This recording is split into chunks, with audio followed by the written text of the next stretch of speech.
أعوذ بالله من الشيطان الرجيم بسم الله الرحمن الرحيم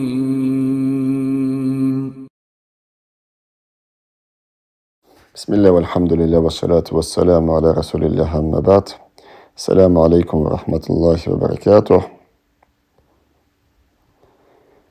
Allah'ın desteklerimizden can kazat bile bugün günümüzde başlayak inşallah. Bugün bizimle Bukhari'de kelgen hadis Abu Hurayra'dan Allah'ın kelechisi sallallahu aleyhi ve sellem aytganda deydi: "Ma enzelallahu da'an illa enzele lehu şifa."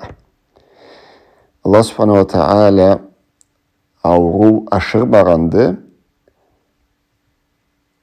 O avrudan derman vermegil deydi.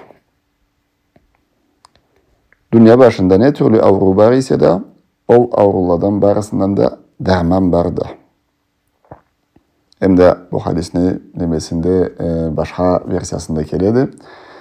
Anı bilgen adam biledi, bilmegen bilmekti. Allah subhanahu wa ta'ala ne türlü avru aşaran ise de çörge andan derman vardı. Anı biz bugün bilmeyiz. Notamla gün o açık bolgan eterekti. Nere kimisi de biledi, kimisi de bilmeydi. Nere kimisi de biledi, kimisi de bilmeydi. Türlü dermanla. O bugün biz bilgen tablet kabı da bolluktu. O kimya bacı yewip etilgen. Türlü hansla, türlü nemele sebeple bolluktu derman. Söçünde Peygamber aleyhissalatu vesselam aytgandı. 3 zatta derman var degende. 3 zatta derman var degende. Birincisi hicama etmeklik. Ay kan iyedlede anda derman var degende. Hem de bav içkende deydi. Bav içse bav da derman da degen Peygamber aleyhissalatu vesselam.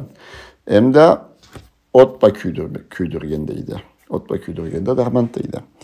Hem de başka hadisinde Peygamber aleyhissalatu vesselam aytadı: "Fil habbeti savda şifa'un min kulli da." Karat